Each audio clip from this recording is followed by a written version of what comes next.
Ketika Nabi Shallallahu Alaihi Wasallam kemudian melihat bahwa Mughith sangat mencintai Barirah, sementara Barirah tidak suka dengan Mughith, akhirnya kemudian Rasul meminta untuk kembali, tetapi Barirah menolak. Kemudian Nabi Shallallahu Alaihi Wasallam ngomong sama Abbas ibn Abdul Muttalib, ya Abbas, ala ta'jab min hubbi Mughithin Bariratan wa min bughdi Barirata Mughithan. Wahai Abbas, tidakkah kau lihat bagaimana cintanya Mughith kepada Barirah dan bagaimana bencinya Barirah kepada Mughith? Dari sini Nabi SAW tidak ikut campur soal cinta dan benci, ya kan? Karena Rasul,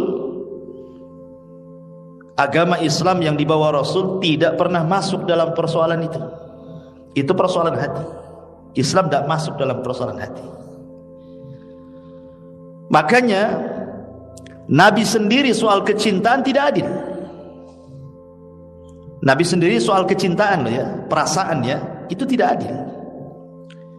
Karena Nabi SAW lebih mencintai Aisyah Ummul Mukminin dibandingkan istri lainnya. Makanya ketika istri-istri yang lainnya kemudian cemburu, kenapa Nabi SAW sangat mencintai Aisyah?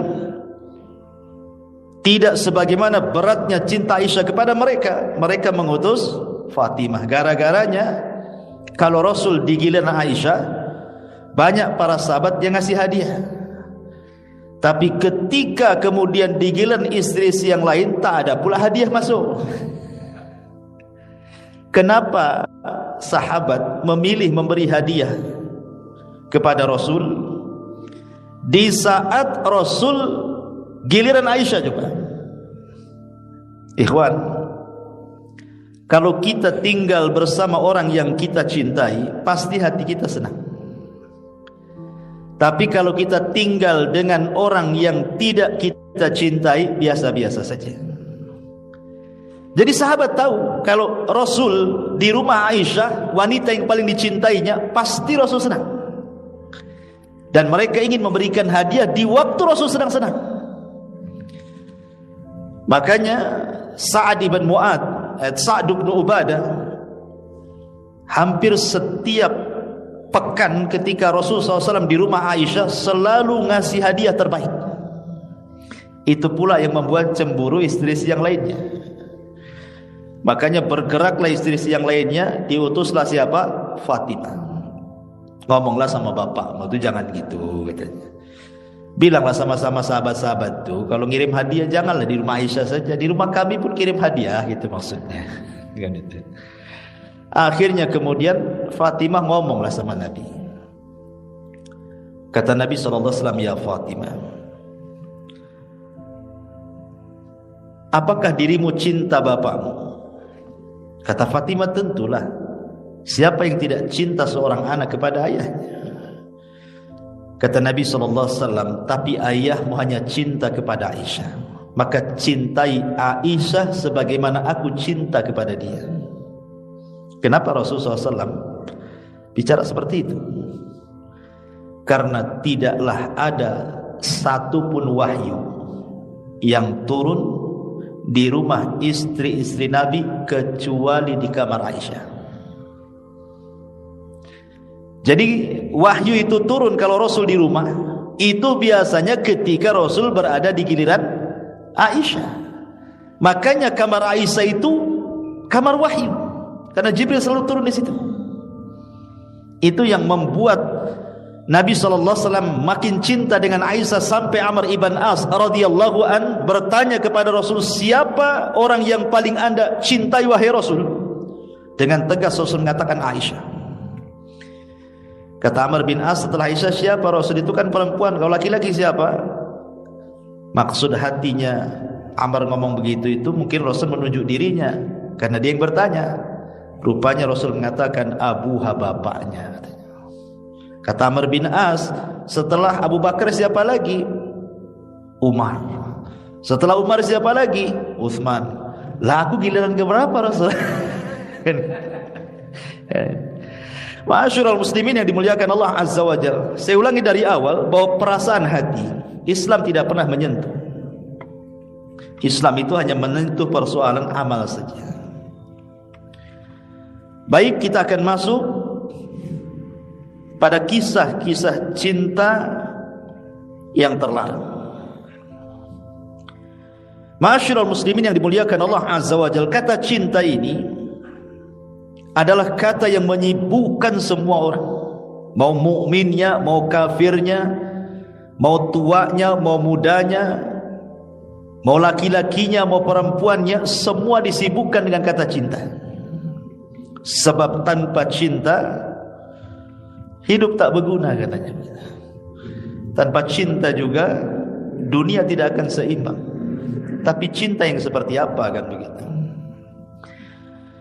Ma'asyiral muslimin yang dimuliakan, sebelum saya menceritakan tentang kisah cinta yang terlarang, terkadang menghantarkan kepada membunuh orang, terkadang menghantarkan kepada membunuh diri sendiri, terkadang membuat orang sakit parah, kita akan melihat satu kisah yang menarik sebelum masuk kepada kisah-kisah ini. Kisah Ashabul Ghar. Dahulu di zaman Bani Israel, Nabi SAW mengkisahkan tentang kisah Ashabul Ghar. Ghar itu artinya gua. Jadi ada 3 orang yang masuk gua karena safar, kemudian istirahat di gua. Rupanya pula dinding gua roboh batunya sehingga mereka tidak bisa keluar. Salah satu di antara 3 orang ini bertawasul. Apa tawasulnya? Dia mengatakan, Allahumma innaha kanat li bintu ammin ahbabtuha ka ashaddi ma yuhibbur rijal an-nisa fatalabtu minha fa'abat alayya hatta ataituha bi mi'ati dinarin. Kata dia, ya Allah, dulu ada seorang wanita, dia anak dari paman, sangat cantik, aku pun mencintainya. Sebagaimana laki-laki mencintai perempuan, seperti itulah sukanya aku dengan dia. Aku memintanya, meminangnya, dia tolak. Dia tidak suka dengan aku. Kemudian satu ketika dia dan keluarganya sedang kesulitan. Datang mereka kepadaku meminjam uang, dan aku pun pinjamkan uang sebanyak 100 dinar. 100 dinar, banyak 100 dinar. Tetapi dengan syarat dia harus berzinah dengan diriku. Falamma waqa'tu baina rijlaiha, dia menceritakan, akhirnya setelah dikasih uang 100 dinar itu, terpaksalah wanita ini melayani laki-laki ini sampai ketika sudah membuka aurat semuanya, tinggal berzina saja. Tiba-tiba perempuan ini mengatakan kepadaku, ya Abdullah, ittaqillah, bertakwa aku kepada Allah. Wala taftah al-khatim illa bihaqqihi, janganlah kau membuka cincin kecuali dengan cara yang benar. Akhirnya dia pun gemetar ketakutan. Kemudian dia pun tidak jadi berzina. Dia berikan uang 100 dinar itu, kemudian dia pergi. Kemudian dia mengatakan, ya Allah, kalau ini sebuah pahala, iffah diriku, penjagaan diriku, maka tolong bukakan pintu gua itu. Akhirnya tergeser pintu gua itu. Ya, ma'asyiral muslimin yang dimuliakan Allah Azza wa Jalla. Contoh yang kedua, ini contoh ini di zaman Nabi. Ada seorang sahabat namanya Marsad ibn Abi Marsad. Sahabat namanya Marsad ibn Abi Marsad. Di zaman jahiliyah, Marsad ini punya pacar namanya Anak. Dan di zaman jahiliyah itu biasalah kan, mereka memang berzina, minum khamr. Itu sudah biasa orang-orang jahiliyah itu. Jadi Marsad ini sangat cinta sekali dengan Anak ini, dan biasa bersenang-senang di zaman jahiliyah. Tiba-tiba hidayah Islam masuk, Marsad pula masuk Islam, anak pula tak mau masuk Islam. Ketika hijrah, Marsad hijrah, anak pula tak mau hijrah karena juga tidak mau masuk Islam. Akhirnya bertahun-tahun, entah berapa tahun tak ketemu, Marsad pun sudah melupakan si anak ini, karena dia sudah dapat Islam kan gitu. Tak mungkinlah berhubungan lagi, karena dia seorang musyrikah dan belum menikah. Lah Marsad ini dikenal dalam sejarah orangnya pemberani, dan dia tahu jalan yang baik antara Mekah dan Madinah. Dia tahu tuh jalan-jalan tikus, sudah tahu dia. Pokoknya kalau dia melarikan diri dari Mekah ke Madinah itu nggak mungkin tahu orang-orang Quraisy itu. Dia ahli jalan. Jadi ketika kemudian banyak peperangan antara Islam dengan kaum muslimin, banyaklah orang-orang Islam Madinah itu ketahuan dibawa ke Mekah. Dan Marsad pun meminta kepada Rasul agar dia membebaskan tawanan itu, katanya. Jadi sendirian dibebaskan. Satu nanti dilepas, bawa, sembunyikan, bawa ke Madinah. Itu. Jadi memang dia pintar itu, si Marsad, sampai dipuji oleh Nabi SAW. Satu malam, entah kenapa Allah takdirkan, saat dia membebaskan satu tawanan itu, di tengah jalan pula jumpa dengan anak yang sudah lama enggak ketemu tuh, ya, pacarnya dia di zaman jahiliyah itu. Tiba-tiba kata anak, "Anta Marsad?" Engkau Marsad dia, katanya. Udah lama tuh gak ketemu kan, tahu masih kenal namanya pacarnya. Kata Marsad, "Apakah engkau anak?" "Iya, saya anak," katanya. Udah kayak reuni saja tuh. Akhirnya kemudian kata anak, "Ya Marsad, aku sungguh merindukan kamu. Kemana saja dirimu? Bagaimana kalau satu malam ini mampirlah di rumahku, bersenang-senang seperti dulu." Diingatkan masa jahiliyah tuh. Kalau antum diingatkan masa jahiliyah kayak gitu, nggak peduli janggut lagi antum. Ya. Akhirnya kemudian kata Marsad, "Haram, tidak boleh. Aku ini agama Islam, kamu musyrik. Dalam Islam agamaku mengharamkan zina. Aku tidak mau." Kata anak, "Ya Marsad, lailah faqat, satu malam saja, kan dah lama kita tak ketemu." "A'udzubillah," dia mengatakan, "aku berlindung kepada Allah, satu malam pun aku tak mau." Padahal dalam hati Marsad ini masih suka dengan anak, tapi terhalang dengan agama. Itulah perlunya iman, ikhwan, ya. Karena syahwat ini menggoyang apa saja. Akhirnya kemudian si anak ini ngancam, "Kalau kau tak mau malam ini bersamaku, aku akan kasih tahu orang-orang Quraisy bahwa selama ini yang menculik tawanan-tawanan itu kamu, biar ditangkap dan dibunuh kamu." Diancam. Lihat, gara-gara cinta ditolak, ngancam dia. Akhirnya kemudian kata Marsad, "Silahkan, karena saya tidak mau berzina." Kemudian Marsad langsung lari membawa tawanannya. Kemudian si anak ini berteriak-teriak tuh dan mengatakan, para pembesar Quraisy, tahukah kamu siapa yang suka menculik-culik tawanan itu? Dia Marsad, orangnya ada di sini," katanya. Oh, datang pasukan Quraisy itu sama panahnya, sama tombaknya, dikejar. Tapi Marsad, saya katakan dari awal, orang yang cerdas, dia tahu jalan. Ya, jadi orang kafir Quraisy itu ngejar ke sana, dia ke sini pula kan itu.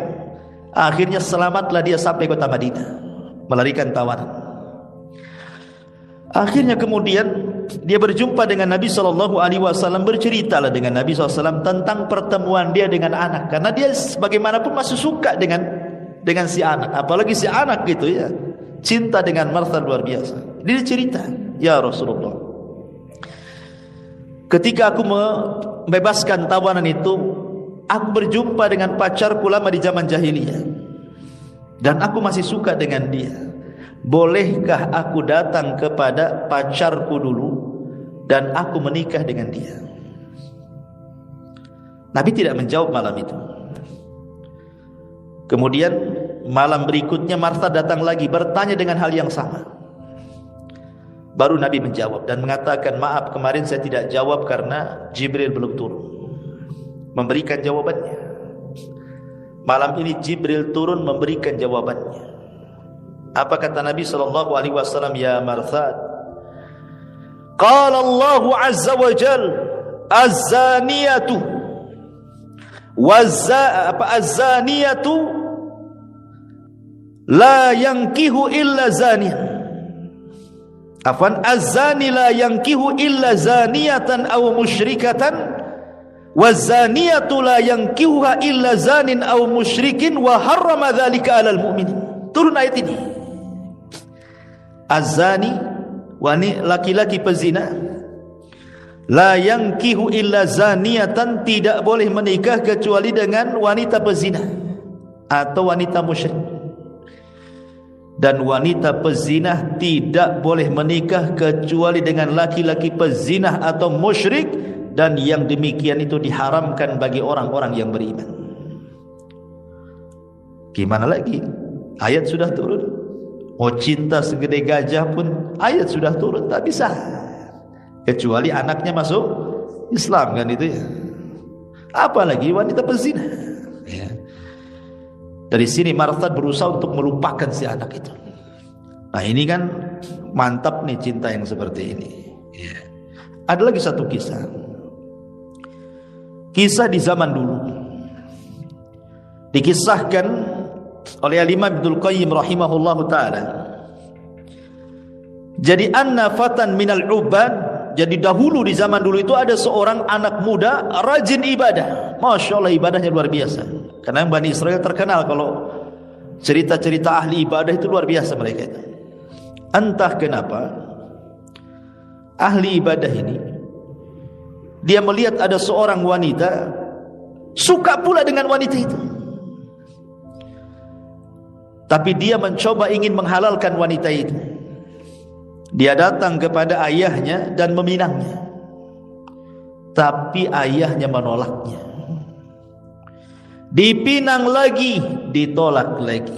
Dipinang lagi, ditolak lagi. Berkali-kali meminang, berkali-kali pula ditolak. Ya, mau apa kan? Walaupun dia sudah cinta dengan laki-laki itu, wanita dengan perempuan itu juga cinta dengan dia, tapi terhalang dengan orang tuanya, tak bisa juga. Dari sini risalah kepada siapa? Kepada orang tua. Kalau kita punya anak gadis, nampaklah ada bujang, dia soleh dan berakhlak, kata Rasul, nikahkan dengan dia. Kalau tidak, masalah. Ya.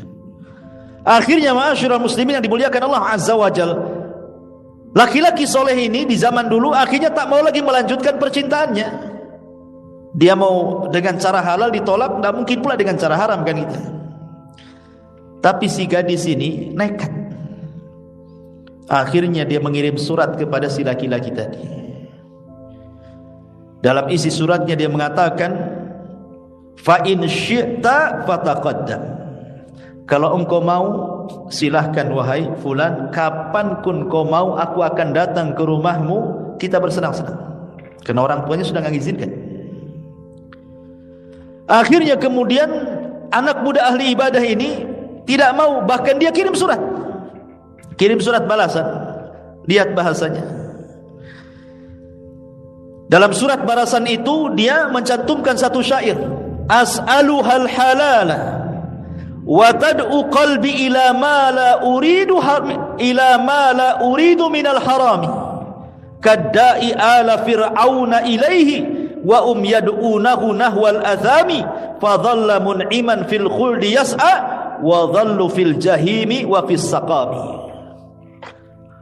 Orang dulu kalau balas surat kan pakai pantun lah kalau bahasa kita aja ya. Kalau anak muda zaman dulu kalau balas surat itu kan pantun-pantun tuh. Bacanya saja sampai pingsan tuh. Tengok pantunnya kan. Jadi dia mengatakan as'aluhal halal, aku sudah meminta dengan cara halal, sementara dirimu memanggil untuk yang haram, katanya. Seperti seorang dai, maksudnya Nabi Musa di zaman Fir'aun. Dia mengajak kepada Allah, tapi mereka orang-orang Fir'aun itu mengajak kepada perbuatan dosa. Maka orang-orang yang beriman akan tetap kekal di sorga yang diusahakannya, dan mereka Fir'aun dan keluarga yang kufur akan masuk ke dalam neraka jahanam. Artinya apa? Aku lo ngajak baik-baik, kok pula tak ngajak baik-baik, malah ngajak haram-haram, gitu maksudnya. Ya. Ma'asyiral muslimin, harusnya gitu gentle seorang anak muda kan. Kalau suka dengan orang, jangan ditemui gadisnya, temui orang tuanya. Pak, saya suka dengan anak bapak, cemana? Gini tuh ya. Ya tak cemana-cemana sih. Nampaknya kau tak layak dengan anakku, itu masalahnya. Ma'asyiral muslimin yang dimuliakan Allah Azza wa Jalla, lihat. Bahkan juga ini terjadi juga di zaman salaf dulu. Kisahnya kurang lebih. Cuman dia seorang pemuda yang soleh, muadzin, seorang muadzin. Kalau zaman dulu kan azan karena belum ada corong, naik ke atas. Entah kenapa ketika dia azan, nampak pula anak gadis di rumah orang. Setelah azan terpikir pula lah anak gadis itu. Coba ingat, setiap azan anak gadis itu keluar menatap dia, dia pun menatap dia. Ingat, awal cinta itu dari tatapan kan. Awal cinta dari tatapan. Setelah tatap, kemudian janji berjumpa. Setelah janji berjumpa, kemudian bicara. Setelah bicara, kemudian ya teruskan sendirilah, paham atau ya.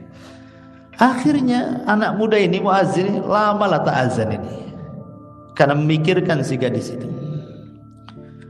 Memberanikan diri dia datang ke orang tua gadis itu.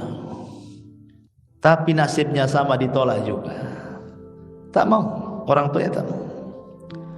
Akhirnya si gadis ini kemudian meminta kepada anak muda itu, karena orang tuanya sudah tidak merestuinya, apalagi ya sudahlah, sekalian kita buat fahisyah, kita bersenang-senang saja katanya.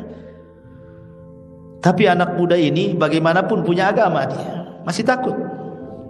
Dia kirim surat. Dalam suratnya dia cantumkan satu ayat, innama inni akhafu in asaitu rabbi adzaba yaumin azim. Itu isi suratnya. Allah berfirman, sesungguhnya aku takut, in asaitu rabbi, kalau aku bermaksiat kepada Rabbku, datang kepadaku satu hari azab yang pedih. Itu mantap anak muda gitu ya. Ini enggak dia pula yang mau mengajak-ngajak gitu. Harusnya seperti ini. Makanya kenapa Rasul menghadiahi anak-anak muda seperti ini apa? Sab'atun yudhilluhumullahu fi dhillihi yauma la dhilla illa dhilluh. 7 kelompok yang akan mendapatkan naungan di atas naungan arsy Allah pada hari kiamat. Rajulun dha'athu imra'atun dhata mansabin wa jamalin faqala inni akhafullah. Seorang laki-laki yang dipanggil oleh seorang wanita cantik, punya kedudukan, ngajak zina, tapi dia mengatakan aku takut kepada Allah Subhanahu wa taala. Persis seperti Yusuf ketika digoda oleh Julaiha, wanita cantik, tapi Yusuf mengatakan ma'adallah, aku berlindung kepada Allah. Sampai diancam, kalau kau tak mau kupenjarakan. As-sijnu ahabbu ilayya, penjara lebih baik bagiku daripada melayani kamu. Itu kan mantap ikhwannya ya. Ma'asyiral muslimin yang dimuliakan, jangan dibalik. Melayanimu lebih baik dibandingkan penjara. Itu antum itu kan. Ma'asyiral muslimin yang dimuliakan Allah Azza, itu contoh-contoh cinta yang benar. Tapi di sana ada cinta ikhwan yang enggak benar. Terkadang cinta itu sampai membunuh dirinya, bahkan terkadang membunuh orang. Ya. Di zaman Abdullah ibn Abbas radhiyallahu anhu, ada anak muda menangis bersimpuh kepada Abdullah ibn Abbas radhiyallahu anhu. Kata Abdullah ibn Abbas, ada apa dengan kamu? Maka pemuda ini mengatakan, ya Ibn Abbas, aku suka dengan seorang wanita. Khatabtuha, aku khitbah baik-baik dia, tapi dia menolak cintaku. Tiba-tiba datanglah anak muda yang lain melamar dia, diterima pula lamarannya. Sakit hatiku katanya. faqataltu, aku bunuh wanita itu. Daripada aku tak dapat, bagus dia pun tak dapat, gitu maksudnya. Sama-sama tak dapat. Faqataltu, aku bunuh dia. Apakah aku ada tobat karena sudah membunuh orang yang kucintai? Maka Abdullah bin Abbas mengatakan, ahayyun walidaik, apakah masih hidup kedua orang tuamu? Dia mengatakan ya. Kemudian kata Abdullah bin Abbas, berbuat baiklah kepada kedua orang tua.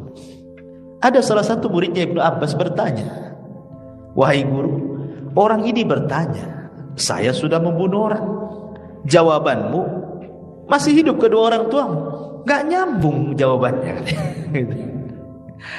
Kata Abdullah bin Abbas, saya jelaskan maksud saya. Allah Subhanahu wa taala berfirman, innal hasanat yudhhibnas sayyi'at. Kebaikan itu bisa menghapus keburukan. Dan di mataku tidak ada kebaikan yang paling besar melebihi anak berbuat baik kepada orang tuanya. Boleh jadi kalau dia bertobat sudah membunuh orang, kemudian dia baik dengan orang tuanya, kebaikan kepada orang tuanya bisa menutupi dosa pembunuhannya. Itu maksudnya. Tapi di sini lihat, gara-gara cinta apa? Membunuh. Betapa banyak hari ini orang cemburu dibunuh kan? Belum pun menikah, dia sudah bunuh pacarnya. Entah berbagai macam kasus, entah dia sudah berhubungan, akhirnya kemudian hamil, dimintai tanggung jawab, tak mau, dibunuh pula pacarnya. Kan aneh kan? Berarti cintanya itu hanya syahwat saja.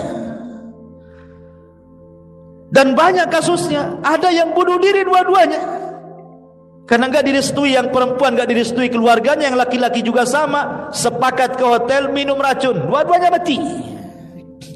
Itulah kadang-kadang cinta ini bisa bunuh orang.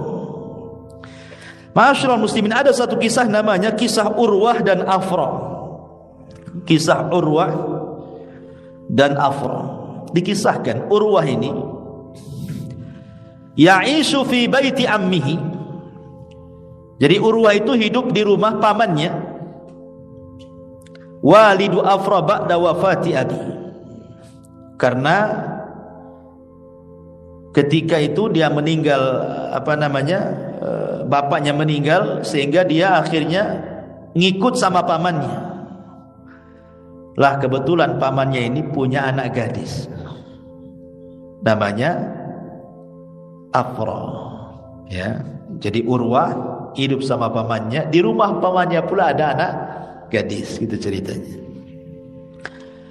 Sebenarnya mereka berdua itu dari kecil sudah kenal, karena memang satu rumah. Akhirnya hidup sampai akhirnya besar, tertanamlah kecintaan Urwah kepada Afra dan Afra kepada Urwah ini. Akhirnya kemudian dia ingin meminang anak gadis pamannya ini. Kata pamannya, enggak apa-apa, kamu akan dikawinkan dengan putriku, tapi syaratnya engkau harus membayar sekian-sekian maharnya. Ma'ruf kalau di Arab kan ngeri-ngeri kalau nikah kan, makanya banyak bujang-bujang lampu karena enggak sanggup bayar mahar kan. Padahal para ulama mereka sudah berusaha memfatwakan supaya murah, tapi keterkalahkan adatnya kan itu. Akhirnya okelah kalau gitu, dia pun berusaha untuk mencari uang untuk mahar kepada pamannya itu, biar bisa menikahi anaknya. Masalahnya uang yang begitu besar itu tidak bisa dicari seminggu, 2 minggu, sebulan, 2 bulan, itu tidak bisa, harus bertahun. Pergilah dia cari pekerjaan.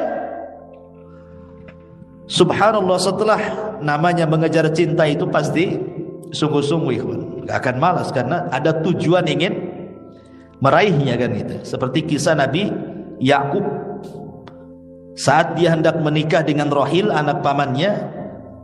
Kata bapaknya Rahil, Laban itu, boleh kau menikahi anakku, tapi kau bekerja 7 tahun menjadi penggembala kambing-kambingku. Kata Nabi Yakub, enggak apa-apa. Rupanya 7 tahun jadi penggembala kambing, merawat kambing pamannya. Setelah 7 tahun dia minta sama pamannya, saya sudah 7 tahun bekerja kepadamu, kau janji akan menikahi Rahil denganku, katanya. Rupanya kata Laban pamannya, tidak bisa. Syariat zaman dulu, kalau kakaknya belum menikah, adiknya tidak boleh nikah. Itu masalahnya.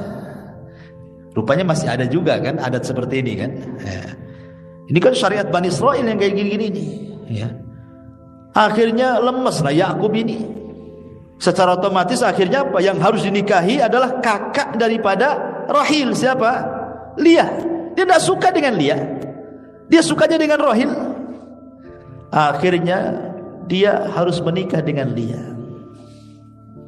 Tapi karena masih cinta dengan Rahil, dia ngomong lagi sama Laban pamannya, saya harus menikahi Rahil karena itu wanita yang ku cintai. Kata pamannya, enggak apa-apa, tapi kau harus bekerja 7 tahun lagi gitu. 7 tahun lagi, bayangkan. Dan syariat dulu boleh berpoligami, menggabungkan 2 saudari. Tapi syariat Islam kan tidak boleh. Kakak beradik digabungkan dalam poligami itu kecuali meninggal salah satunya. Ya. Akhirnya karena cinta itu penuh dengan pengorbanan, ya kerja lagi 7 tahun.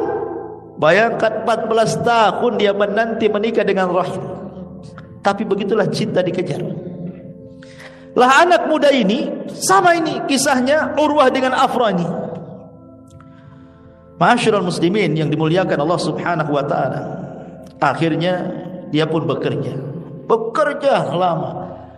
Sudah dapat uang, pulanglah dia ingin melamar anak putri pamannya. Tetapi kemudian dibohongi sama pamannya bahwa anaknya sudah meninggal. Apa enggak ngenes sih kawan? Supaya bekerja bertahun-tahun cari uang untuk menikah, dihabarkan calonnya pula mati. Sedihlah. Akhirnya dia ngurung diri. Subhanallah, rupanya setelah beberapa waktu ketahuan bahwa si gadis itu tidak mati, tapi dijodohkan dengan seorang laki-laki bangsawan Bani Umayyah yang kaya dan berada di Syam. Dari situ dia kecewa berat.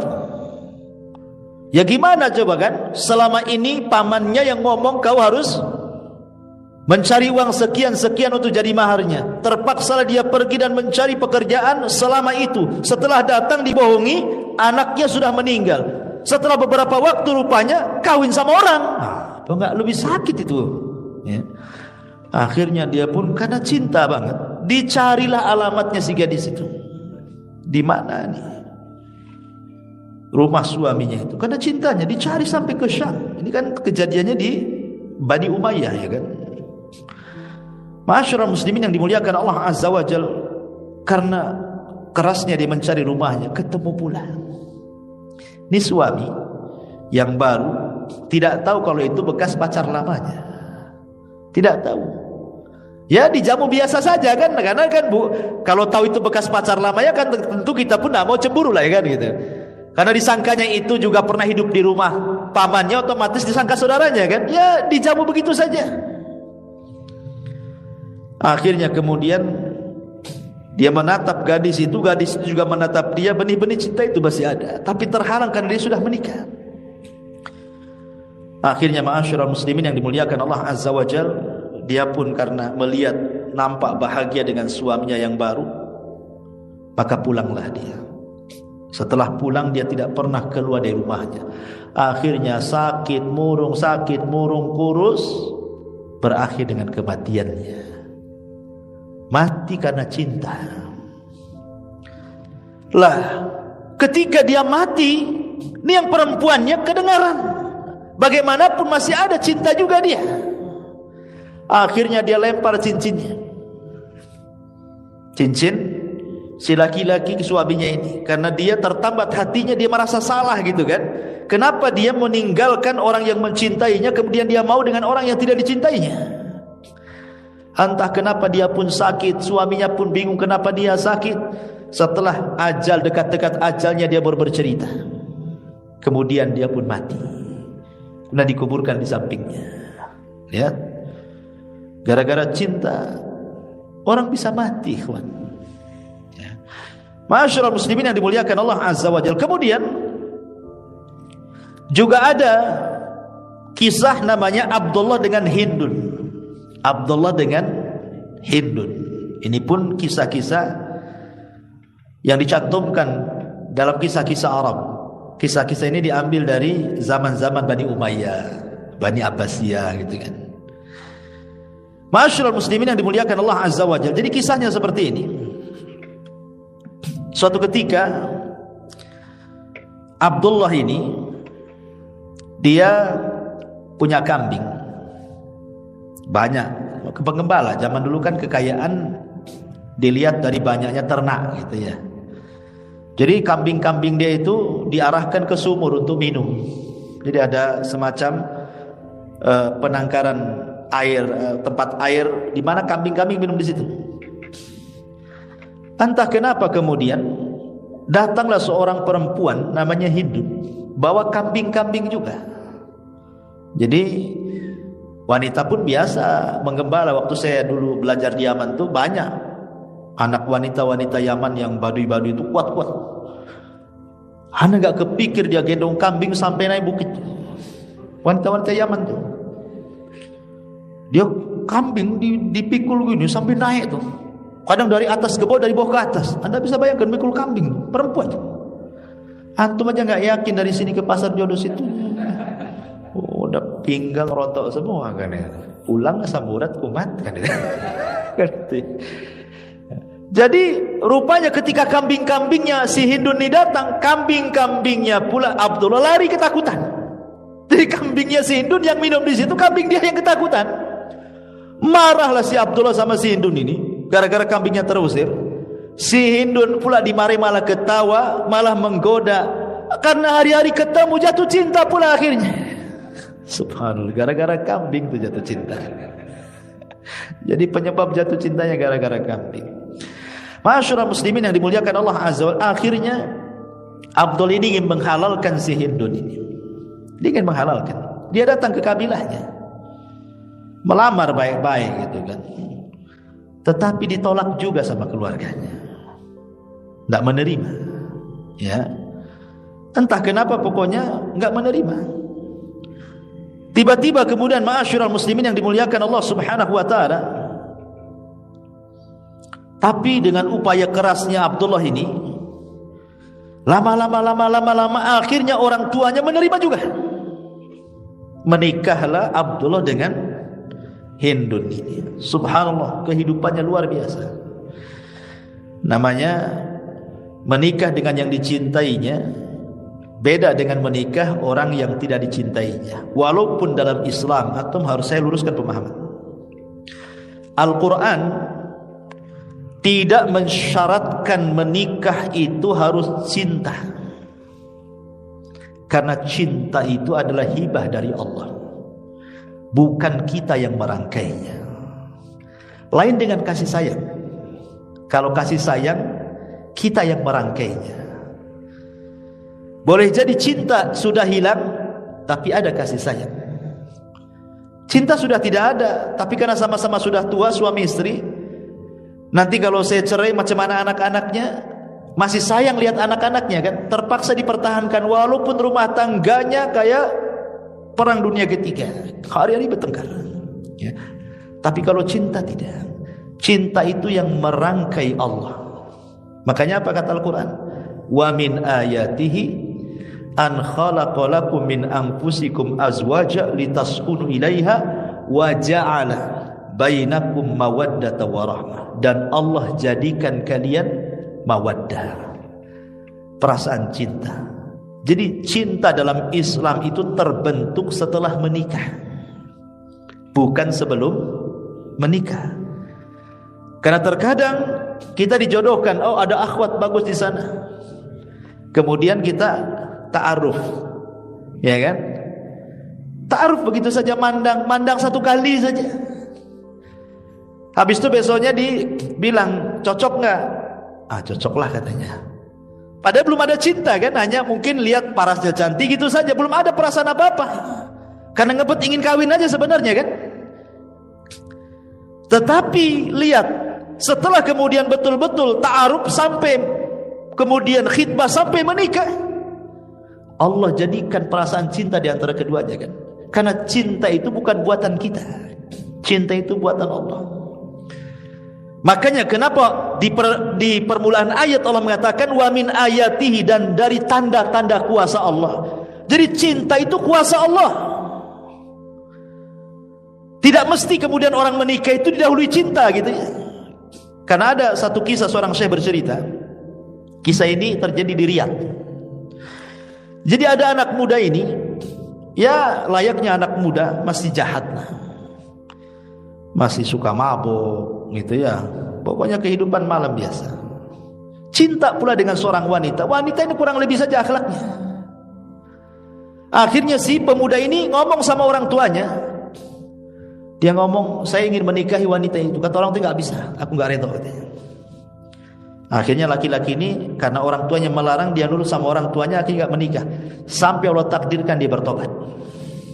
Dia bertobat. Setelah dia bertobat, dia lupakanlah pacar dulunya. Akhirnya kemudian dia terpikir ingin menikahi wanita baik-baik. Dapat informasi dari kawannya, oh di sana ada wanita multazimah, wanita yang baik, wanita yang dididik di atas agama. Akhirnya dia memberanikan datang untuk ta'aruf dengan wanita itu. Ketika sudah nazar pertama, tidak ada perasaan apapun. Jadi melihat calonnya ini kan nggak pernah ketemu, hanya nazar satu kali, seperti dia melihat saudarinya saja, nggak ada syahwat, nggak ada apa-apa. Tapi setelah melihat itu, malamnya dia berdoa kepada Allah dan mengatakan, ya Rabb, aku menikah ini karena lillah, karenamu, bukan karena apa-apa. Dan aku menikah ini karena ingin mempraktikkan sabda Nabimu, fadfar biddati din taribat yadak. Ambil yang baik agamanya, engkau akan bahagia. Kemudian dia tidur. Paginya dia bangun, entah kenapa hatinya tiba-tiba penuh dengan cinta, pengen menikah dengan wanita itu. Padahal kemarin waktu melihat, tidak ada perasaan cinta, sama sekali nggak ada. Jadi dia melihat, dia kayak melihat saudarinya, nggak ada perasaan apa-apa. Tapi malamnya dia berdoa, ya Allah, aku menikah itu betul-betul karena mengharap ridhamu, karena mempraktikkan sunnah Nabimu, fadfar bidati din taribat yadak. Tidur, tiba-tiba paginya kepengen kalau pagi itu dia menikah juga. Entah kenapa cinta itu tiba-tiba Allah kasih. Dia langsung ngomong sama orang tuanya, mah ayo lamar, sekarang juga nikah katanya. Takut kena dosa lama-lama. Betapa banyak orang-orang yang tidak ada cinta di awal, tapi setelah menikah timbul pula cinta kan? Karena cinta itu adalah hibah dari Allah. Jadi bukan syarat orang menikah itu harus cinta dulu kan? Karena Al-Quran terbalik setelah 100%. Justru terkadang tidak ada cinta sebelumnya, setelah nikah kemudian cinta, karena cinta itu terbangun dari pernikahan. Maksudnya cinta yang benar, bukan cinta kaleng-kongguan, bukan cinta kaleng-kaleng, tidak ya. Ma'asyiral muslimin yang dimuliakan, kembali kepada kisah ini. Akhirnya subhanallah, Abdullah dengan Hindun ini hidup lamalah suami istri. Allah tidak kasih keturunan. Ya biasalah kan, namanya orang nikah itu kan kadang dikasih keturunan, kadang tidak kan begitu. Lama tak kasih keturunan. Sementara orang tua Abdullah ini kepengen kalau seandainya punya cucu kan gitu ya, untuk meneruskan kabilahnya. Karena ini kan anak pembesar, sana pun anak pembesar masalahnya. Akhirnya disuruh menikah dengan wanita lain dan menceraikan Hindu, supaya punya keturunan maksudnya. Karena dipaksa sama keluarganya, sama kabilahnya Abdullah ini. Padahal dia nggak mau pisah dengan Hindu. Terpaksalah akhirnya dia pun menuruti apa? Kata-kata orang tua dan kabilahnya. Diceraikannya pula si Hindun ini. Padahal lagi cinta-cintanya, lagi senang-senangnya dengan istrinya ini. Akhirnya dia pun menikah dengan wanita lain. Ma'asyiral muslimin yang dimuliakan Allah Azza wa Jalla. Tapi masalahnya setelah wanita lain, karena juga menikah dengan wanita yang tidak dicintainya kan enggak bagaimana gitu ya kan. Antum cinta dengan istri dipaksa untuk pisah, tiba-tiba dijodohkan dengan orang lain yang antum tidak suka, kan beda rasanya. Gimana perasaannya kan beda gitu ya. Akhirnya Allah takdirkan dia pun tidak lama menikah, bercerai juga dengan yang barunya. karena dia terpikir dengan istri yang lama gitu kan, dan dia pengen kembali. Tapi Allah takdirkan istrinya pula sudah nikah dengan orang. Karena melihat suaminya menceraikan dan nikah lagi, otomatis kan dia tidak bisa lagi ngambil suaminya. Dia harus menikah lagi, menikah. Ketika dia dengar menikah lagi, disitulah dia sakit. Tak mau makan, tak mau minum. Akhirnya Allah takdirkan mati juga dia. Mati karena cintanya. Cinta ini bisa membunuh, ikhwan. Ya. Tapi yang lebih parah lagi, cinta ini bisa membuat orang murtad. Sebagaimana pernah saya ceritakan kisah seorang anak muda yang mengkisahkan ini, seorang ulama namanya Abu Abdillah Al-Laghawi. Jadi Abu Abdillah Al-Laghawi ini menceritakan tentang kisah anak muda. Anak muda ini orang soleh. Tiba-tiba kemudian anak muda soleh ini berjalan di sebuah jalan melewati sebuah gereja. Rupanya di gereja itu ada seorang wanita biarawati, cantik parasnya. Karena hari-hari lewat depan gereja, akhirnya pandang-pandangan, tertanam kesukaan, mulai mendekat, terjadilah pembicaraan, kemudian jadilah cinta terlarang. Bagaimanapun dia muslim, satunya Nasrani, ya kan? Ma'asyiral muslimin yang dimuliakan Allah Azza wa Jalla. Karena masalahnya bukan tidak boleh laki-laki muslim menikahi wanita Nasrani, tidak bisa. Tapi masalahnya ini wanita ini kan biarawati, kan enggak nikah. Kecuali dia keluar dari petugas gereja dulu, baru nikah kan itu. Dia masih biarawati di situ. Akhirnya karena terhalang dengan perkara-perkara sehingga dia tidak bisa menikah. Lama-lama kemudian dia sakit. Tak mau makan, tak mau minum, akhirnya kurus. Abu Abdillah Al-Laghawi menceritakan ini. Datanglah kepada anak muda itu. Maksudnya dikasih semangat. Ya, enggak usahlah mikirin dia. Wanita muslimah masih banyak, ngapain pula mikir dia gitu maksudnya. Dia kan Nasrani gitu kan. Tapi subhanallah memang cinta membutakan orang, ikhwan. Apa kata laki-laki anak muda ini? Ya imam, karena dia gurunya. Kalau Allah subhanahu wa ta'ala misahkan aku dengan dia di dunia, katanya, janganlah Allah pisahkan aku dengan dia di akhirat, katanya. Itu bahasanya. Kalau Allah sudah pisahkan aku dengan dia di dunia, tak bisa berjumpa, tak bisa menikah, jangan pula Allah pisahkan aku dengan dia di akhirat. Ini Abu Abdillah Al-Laghawi enggak paham bahasa seperti itu. Dalam kali itu bahasanya. Kata Abu Abdillah ini, maksudmu apa? Ya. Maka anak muda ini mengatakan, ushiduka anni kafartu bid-dini wa amantu bidiniha. Saksikan wahai imam, aku kufur dengan agamaku. Aku keluar dari Islam. Dan aku beriman dengan agama wanita itu. Aku masuk Nasrani, katanya. Dia pikir kalau sama-sama Nasrani di akhirat ketemu gitu maksudnya kan. Entah di neraka atau apa kan bertemunya kan. Dia pikir begitu. Marah Abu Abdillah ini, wahai hak celaka engkau, katanya. Tetapi Allah takdirkan usianya tak lama. Laki-laki ini mati su'ul khotimah. Tapi Abu Abdillah ini berusaha menutupi kasusnya nih. Diceritakan sama orang. Setelah 1 tahun berlalu nih, rupanya si biarawati itu nasibnya sama. Ketika dia mendengar pacarnya meninggal, akhirnya dia pun sakit kurus, tak mau makan, tak mau minum. Akhirnya sakaratul maut juga. Abu Abdillah Al-Laghawi ini datang pula ke wanita itu, menziarahi, mau ngasih semangat hidup maksudnya.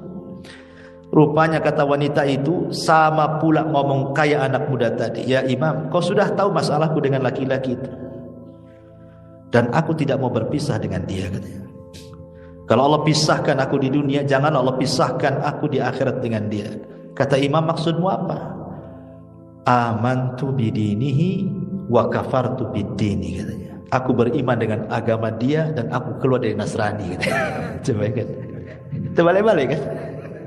Yang satu masuk Nasrani, yang satu pula masuk Islam. Apa enggak silang begini, ikhwan? Ya kan? Lihat bagaimana Allah pisahkan kedua-duanya. di dunia sudah tak ketemu, di akhirat pula tak ketemu. Macam mana di akhirat akan ketemu? Satu masuk Nasrani, satu masuk Islam. Ya enggak ketemu. Ya. Ma'asyiral muslimin yang dimuliakan, inilah kadang-kadang cinta ini bisa membuat orang murtad.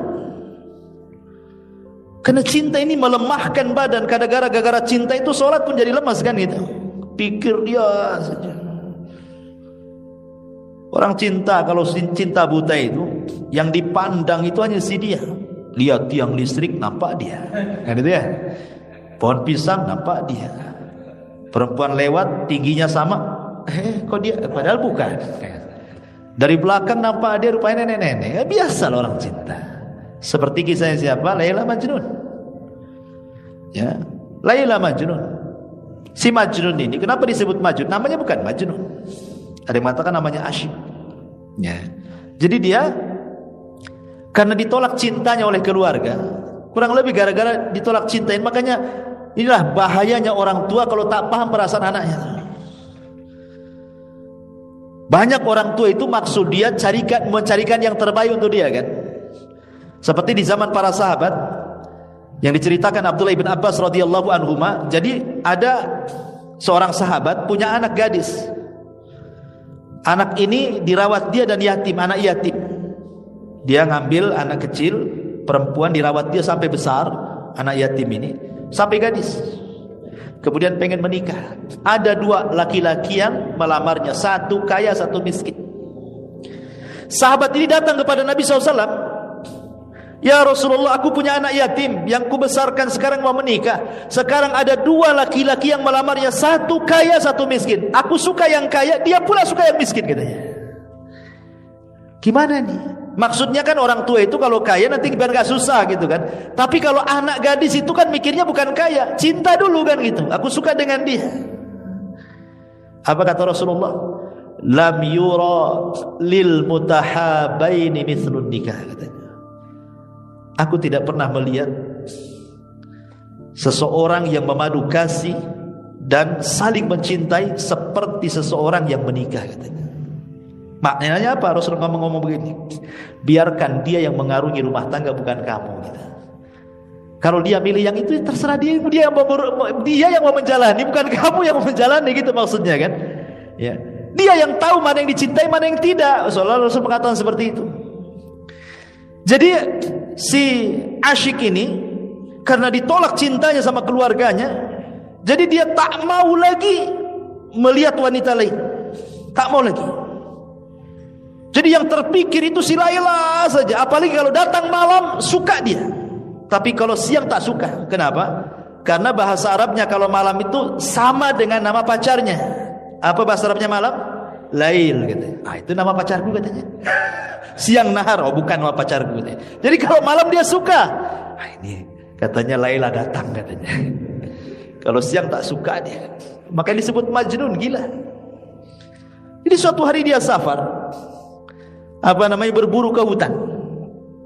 Lapar, cari makan, berburu, cari ke hutan.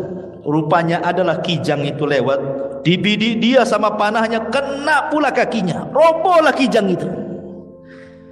Diambil pisaunya, hampir mau disembelih, ditatap pula mata kijang itu baik-baik. Kok matanya sama dengan Laila, katanya. Dilepas lagi kijang itu, gara-gara matanya sama dengan Laila. Coba logika ikhwan, mana ada mata kijang dengan mata orang sama? Mata kijang gede, mata orang kecil, mana bisa disamakan? Tuh karena cintanya dengan Laila, sampai dia matanya tuh diperhatiin. Kok seperti mata Laila? Subhanallah, dilepas pula kijang itu. Sama kayak disebut Majnun tuh. Ini Majnun, gara-gara cinta disebut Majnun. Gila orang ini katanya. Ya. Ma'asyiral, dia begitulah cinta, menggilakan orang. Ma'asyiral muslimin yang dimuliakan Allah Azza wa Jalla. Tapi cinta juga terkadang ada pengorbanan. Ingat kisah sahabat Rasul, sahabiah Rasul namanya Ummu Sulaim. Ummu Sulaim ini dia adalah ibunda dari Anas ibn Malik radhiyallahu anhu. Suaminya namanya Malik ibn Nadhr, kafir. Dia tidak suka dengan istri masuk Islam. Ketika punya anak, Anas masih bayi, suka ditalkin sama Ummu Sulaim, manas-manasi suaminya. Nah, asyhadu an la ilaha illallah wa asyhadu anna Muhammadar Rasulullah. Apa enggak bising tuh suaminya masih kafir? Ditalkin-talkin syahadat sama Ummu Sulaim tuh anaknya itu di depan suaminya. Makin bencilah suaminya karena masih musyrik dia. Tidak suka dengan lafaz itu. Akhirnya dia pergi berdagang ke Syam. Allah takdirkan matilah di jalan suaminya Anas bin Nadhr itu. Malik ibn Nadhr itu. Menjandalah Ummu Sulaim ini dan punya anak satu, Anas bin Malik. Banyak sahabat yang melamar tapi kurang cocok gitu. Biasa kan, enggak semua lamaran itu diterima. Kalau tak cocok gimana pula kan. Rupanya datang seorang laki-laki sudah ganteng, kaya, dihormati, ada nasab, ada dunia, Masya Allah sahabat ini. Tapi masih kafir dulunya, namanya Abu Talha radhiyallahu. Ini masih kafir ceritanya.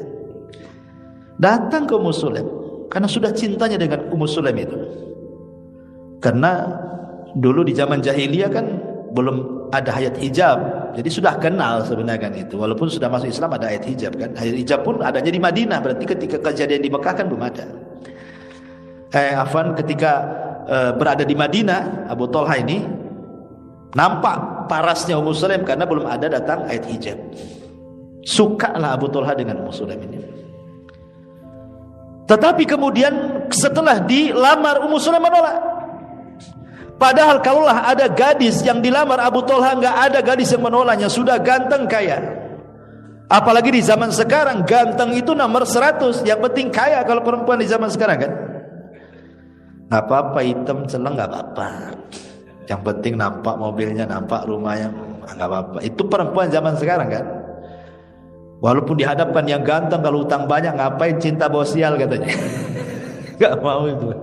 Tapi jelek, kaya, banyak uang, langsung bagaikan kereta ditunggu orang semua. Jadi akhirnya kemudian kata Ummu Sulaim, ya Abu Talha, saya yakin masyarakat Arab, wanita-wanita kalau kau lamar enggak ada yang menolak. Masalahnya bukan aku tak mau menerima lamaran. Innaka mru'um kafir wa ana muslim. Engkau kafir, aku muslimah. Engkau penyembah berhala, aku penyembah Allah. Enggak nyambung katanya. Ditolak cintanya, ditolak lamarannya. Tapi karena cinta memang perlu pengorbanan, ikhwan. Akhirnya dikorbankanlah agamanya Abu Talha. Padahal mengorbankan agama itu berat kan gitu ya. Orang harus murtad itu kan berat itu sebenarnya. Karena merubah keyakinan itu beda dengan merubah yang lain. Tapi karena cinta, Abu Talha ini dikorbankan agamanya. Dia datang kepada Ummu Sulaim, asyhadu an la ilaha illallah wa asyhadu anna Muhammadar Rasulullah, jadikan syahadatku sebagai maharmu katanya. Akhirnya kemudian menikahlah Ummu Sulaim dengan Abu Talha dengan mahar syahadatain. Dari situ Anas bin Malik mengatakan, demi Allah tidak ada mahar semulia ibuku, bangga dia. Yang lain maharnya seperangkat alat sholat, ya kan? Kadang-kadang sajadahnya aja, gak lengkap kan itu ya.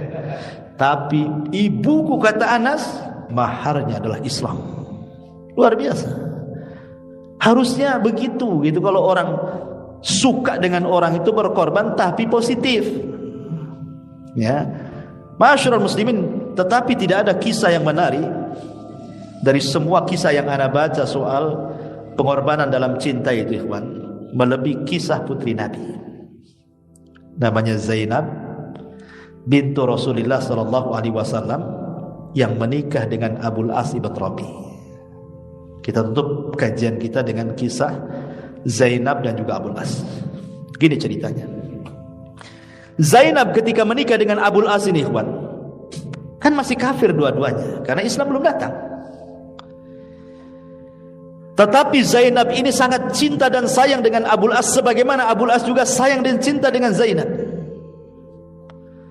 Ketika Abul As ini berdagang ke Syam, rupanya Rasul diangkat jadi nabi. Jadi Abul As tidak tahu suaminya Zainab ini. Ketika Rasul mendakwahkan dakwah Islam ke keluarganya, semua masuk Islam. Khadijah, anak-anaknya, anak angkatnya, Ali, Zaid, semua masuk Islam. Datanglah Zaid Abul As ibn Rabi dari Syam, tidak tahu kalau istrinya sudah masuk Islam, dan dia pun tidak tahu kalau Rasul diangkat jadi nabi. Ketika sampai di rumah itu dikasih tahu baik-baik sama Zainab, wahai suamiku, sesungguhnya ayahku telah diangkat menjadi nabi dan rasul. Aku sudah beriman dengan dia dan tidak mungkin aku dustakan perkataannya. Aku kenal siapa bapakku. Asli, masuklah kau ke dalam agama bapakku, katanya. Oh, marah Abul As. Enggak mau saya. Kenapa Abul As? Kau tidak mau? Apa kata dunia, kata dia. Abul As masuk Islam gara-gara istrinya. Aib, katanya. Masa seorang suami kalah dengan istrinya? Tak mau saya. Kadang-kadang gengsi. Ya, nanti disangka suami-suami takut istri pula, katanya. Aku tak mau. Ini ujian pertama yang dialami oleh Zainab. Tak mau Abul As masuk Islam. Ujian yang kedua datang hijrah pula. Semua sahabat dan kaum muslimin dan Rasulullah hijrah dari Mekah ke Madinah. Zainab diuji nih, betul-betul diuji nih. Apakah dia harus pilih suaminya, ataukah dia harus pilih Rasul dan para sahabat dan kaum muslimin hijrah juga ke Madinah? Tapi karena cintanya Zainab dengan suaminya, dia minta kepada Rasul untuk diizinkan tinggal bersama suaminya. Dia korbankan agamanya. Tak apa-apalah aku tinggal di sini. Yang penting aku bersama suamiku dan anakku. Rasul mengizinkan. Kemudian semua hijrah dia tetap bersama Abul As karena cinta. Ya. Kemudian ujian yang ketiga terjadi perang Badar. Terjadi perang Badar. Abu Jahal memaksa anak-anak muda Quraisy untuk terlibat kalau tidak diancam. Abul As tidak mau, tidak harus ikut di barisan tentara Abu Jahal. Yang dilawan siapa? Mertuanya Nabi SAW, ayahanda Zainab, istrinya. Ketika berangkat pasukan orang Quraisy, Zainab menangis tengah malam. Dia mengatakan, ya Allah, bagaimana kalau ayahku meninggal atau suamiku yang meninggal? Ini kan bingung nih. Dua-duanya manusia yang dicintainya. Yang satu bapaknya, yang satu suaminya. Maka dia terus berdoa kepada Allah dan mengatakan, Allahumma fahfad li abi, Allahumma ansur li abi wahfad li zawji, katanya. Ya Allah, tolonglah ayahku, jaga suamiku.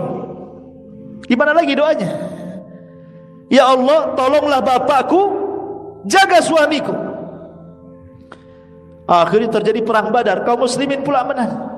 Datang ujian yang keempat. Tapi agak senang sedikit Zainab. Kenapa? Karena suaminya tidak mati dibunuh. Masalahnya suaminya jadi tawanan ayahnya. Ingat, kalau jadi tawanan bisa saja hukumannya dibunuh, ya kan? Tapi ketika itu adalah kebijakan dari Rasul karena ada ide dari Abu Bakar. Walaupun ketika itu Umar tidak setuju, dan ketika itu kebenaran ada di Umar. Turun surah Al-Anfal.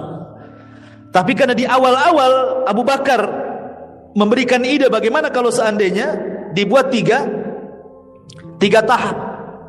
Ada yang ditebus kalau dia punya uang. Kalau dia tidak punya uang dan punya ilmu menulis dan mengajar, dia mengajar 10 anak kaum muslimin setiap satu tawanan.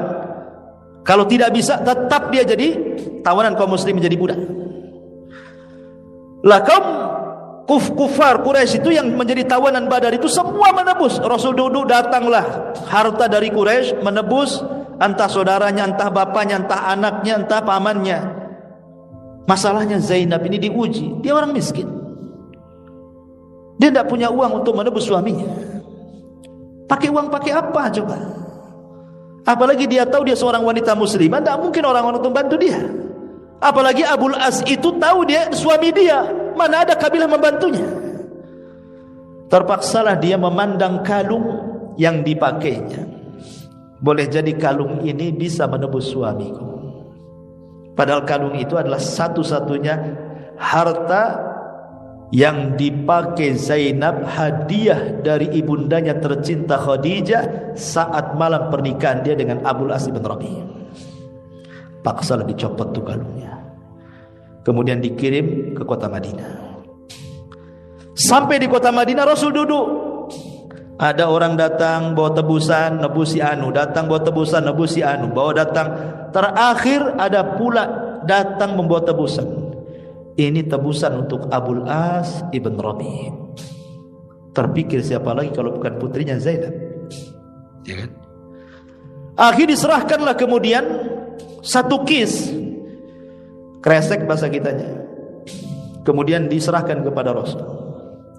Pas dibuka oleh Rasul, kaget dia. Kenapa? Karena isinya kalung dan teringat dengan Khadijah. Diambillah kalung itu sama Nabi, dibolak-balik, kadang dicium-cium, dibolak-balik, dicium-cium, tanpa terasa Rasul menangis. Ya. Sahabat heran, kenapa gara-gara pegang kalung Rasul nangis? Sehingga sahabat mengatakan, "Wa ma yubkika ya Rasulullah?" Rasul, kenapa Anda menangis wahai Rasul? Maka Nabi SAW mengatakan sambil memegang kalung dan mengangkat di hadapan para sahabat, hadal iqd. Tahukah kamu kalung ini? Ahdat Khadijatu li Zainab lailata zafafiha, katanya. Ini kalung, kata Rasul, adalah kalung yang dihadiahkan Zainab, yang dihadiahkan Khadijah, istri yang tercinta, untuk putrinya Zainab di malam hari menikahnya dia dengan Zaid, dengan Abul As bin Rabi', katanya. Kata Nabi SAW, kalau kalian mau, boleh enggak kalung ini dikembalikan? Tetap Rasul walaupun pemimpin, bukan serta-merta asal mengambil tebusan, kan gitu.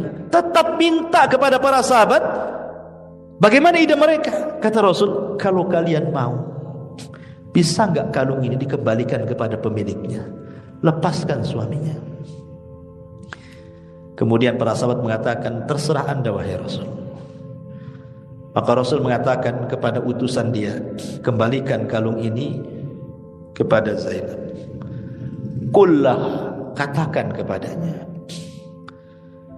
inna abaki yaqulu laki la tusarrifil aqd li Abil As ibn Rabi'.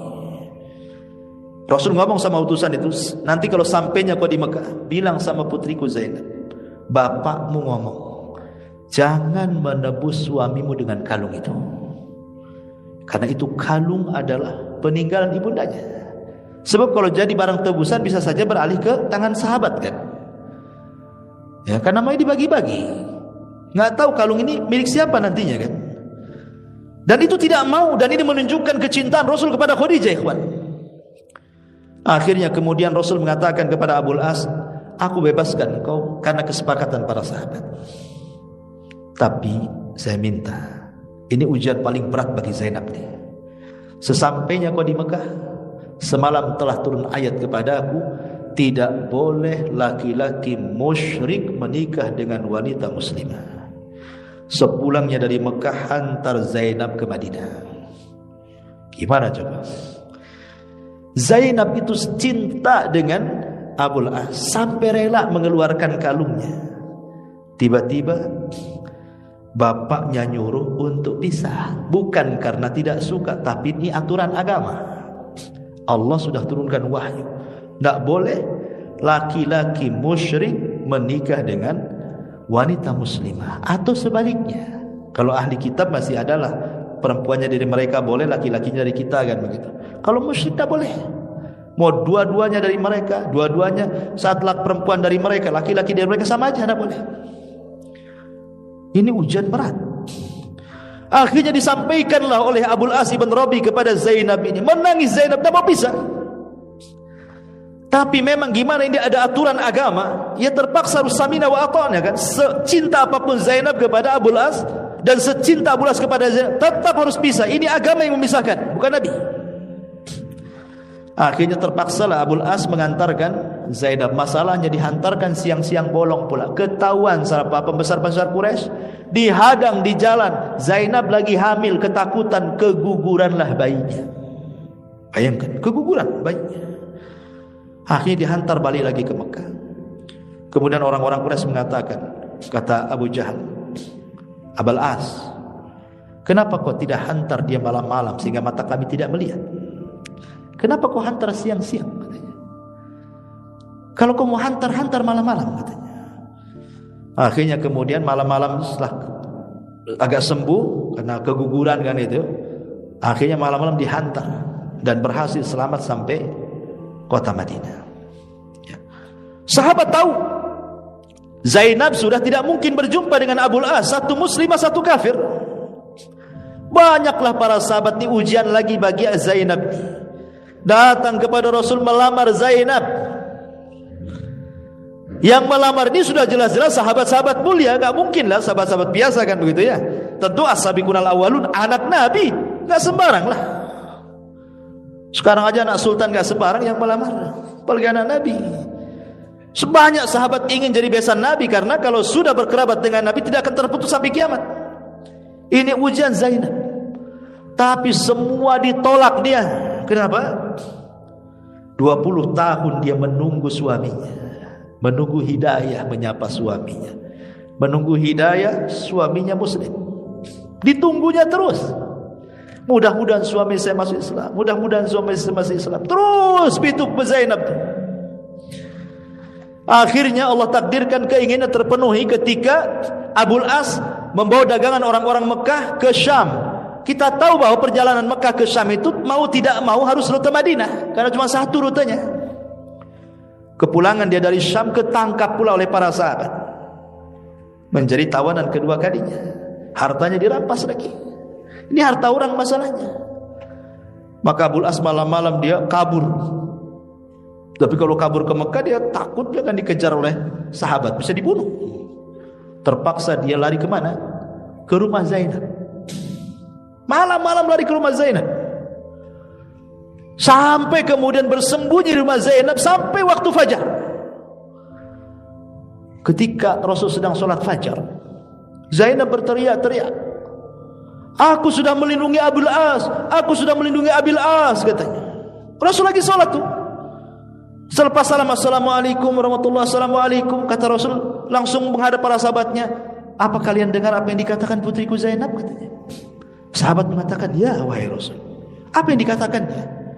"Dia telah melindungi Abil As." Apa kata Rasul? "Lindungi orang yang dilindungi putriku," kata Rasul. Akhirnya kemudian Abul As pun tidak diapa-apain.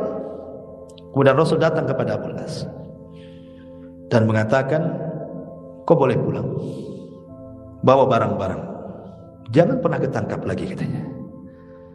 Tapi Zainab ngomong lain pula, "Wahai Abul As, suamiku, masuklah kau ke Islam."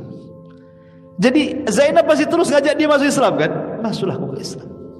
Kata Abul As, "Tidak, aku tidak mau."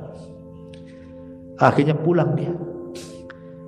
Setelah kemudian melihat akhlak Rasul, akhlak para sahabat, terpikirlah apalagi barang-barang orang sudah dikembalikan, dia pun pulang ke Mekah bawa barangnya lagi. Sampai di Mekah dia kembalikan barang-barang itu kepada orang-orang yang punya. Kemudian dia mengatakan, "Adakah harta kalian yang kurang dari tanganku?" Mereka mengatakan, "Tidak, semuanya bahkan bertambah." Kata Abul As, "Asyhadu an la ilaha illallah wa asyhadu anna Muhammadar Rasulullah." Aku masuk agama Muhammad. Habis itu dia pergi dari Mekah ke Madinah. Ngomong baik-baik sama Rasul-Rasul. "Aku bersaksi kepadamu, asyhadu an la ilaha illallah wa asyhadu anna Muhammadar Rasulullah." Kata Abul As, "Rasul, masih bisa aku bersama Zainab," katanya. Saking cintanya, masih bisa aku bersama Zainab, katanya. Maka Rasul mengambil tangannya, "Ayo kita pergi." Sampai kepada Zainab, "Zainab, ini suamimu, terima." Dari sini menunjukkan kalau dulunya orang kafir menikah masuk Islam tak usah lagi harus membuat akad baru gitu maksudnya. Sudah dijadikan suami istri. Umpamanya orang Hindu, orang Buddha masuk Islam, dua-duanya tidak ada nikah lagi, sudah sah gitu maksudnya. Pernikahan dia di zaman dulu, apabila masuk Islam tidak ada pernikahan baru. Karena Abul As dengan Zainab itu dulu musyrik, ya kan? Setelah Islam datang, kemudian dua-duanya masuk Islam oleh Rasul, dikembalikan lagi kan, tanpa pernikahan baru. Ini faedah fikihnya di sini. Tapi subhanallah, karena Zainab pernah keguguran, akhirnya sering sakit-sakit. Tidak lama dia hidup bersama Abul As, padahal sudah bahagia suaminya masuk Islam. Berakhir dengan kematiannya. Rasul pun sedih. Kemudian Abul As pun sama. Orang yang dicintainya meninggal dunia, macam mana cara memikirkannya? Akhir terpikir sakit, ujung-ujungnya meninggal dunia juga. Allah pisahkan karena Zainab dengan Abul As, Allah pisahkan karena Allah. dan Allah pertemukan keduanya juga karena Allah Subhanahu wa taala di surga. Jadi di sini menunjukkan bagaimana Zainab memberikan contoh pengorbanan cinta, gitu maksudnya. Cinta dalam rumah tangga, cinta yang benar. Masih mengharapkan baiknya. Di zaman sekarang kan, sampai waktu beberapa minggu yang lalu saya dapat WA pertanyaan itu. Ada 3 ummahat itu nanya saya, bukan orang Batam, orang luar. Cuman karena WA ini agak malas pula jawabnya ini. Kadang-kadang ya dia tanyanya beberapa kalimat, saya harus menjawab berlembar-lembar pula. Kecuali jawabannya iya atau tidak kan enak gitu. Ini minta dalil, minta pendapat, minta ini, kadang-kadang repot pula kan. Makanya kadang-kadang saya nggak jawab pakai tulisan, saya pakai noise aja ngomong. Dan itu kadang-kadang malas pakai tulisan gitu. Kadang-kadang nggak dijawab sama sekali karena juga lupa banyaknya soalan gitu kan. Atau kalau pas ingat kita kumpulkan, kita jawab di ATKJ kadang-kadang.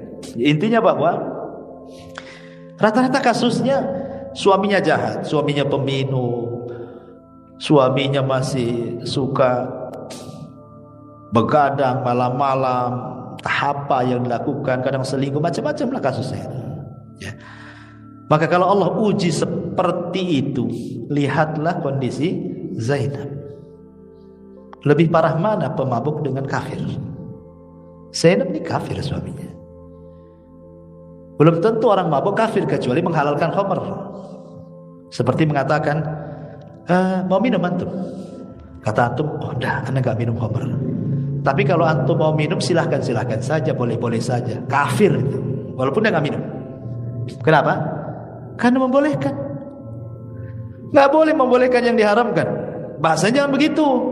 Maaf saya tak minum dan khamr itu diharamkan. Harusnya kau jangan minum. Itu bahasa yang benar. Ini enggak. Saya sih enggak minum. Tapi kalau kau minum enggak apa-apa katanya. Itu sama menghalalkan yang haram kan, itu ya enggak boleh tuh. Ya. Walaupun kita tidak minum, kalau menghalalkan yang diharamkan atau mengharamkan yang halalkan, bisa kufur Anda. Masih mendingan minum tapi tahu dia haram, itu enggak haram, enggak keluar dari Islam. Dia masih mukmin, tapi naqisul iman, kurang imannya karena terkalahkan dengan hawa nafsunya kan.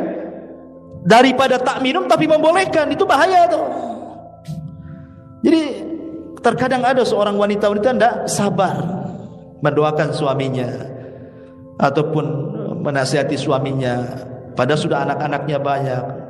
Nanti belum tentu kalau cerai seandainya pun dapat suami, belum tentu lebih baik daripada suami yang pertama kan. Walaupun sebenarnya dibolehkan bercerai kan, tapi kalau sudah ada anak-anak, ya, apalagi anak-anaknya banyak kan, harusnya kan berpikir gitu ya. Nah, terkadang ada wanita-wanita yang kurang akal, terburu-buru. Apalagi kalau hanya kasusnya mungkin sepele saja. Ya banyak gara-gara sepele tengkar minta cerai. Wah ini tanya didengkul ini. Ya. Jadi di sini ma'asyiral muslimin yang dimuliakan Allah Azza wa Jalla, ini pentingnya kita memahami kata cinta, meletakkan cinta pada sesuatu yang sudah difitrahkan oleh Allah Azza wa Jalla kepada manusia. Wallahu a'lam. Sampai di sini, mudah-mudahan ada manfaatnya. Subhanakallah bihamdika, asyhadu an la ilaha illa anta, astaghfiruka wa atubu ilaik. Allahu ta'ala. Assalamualaikum warahmatullahi wabarakatuh.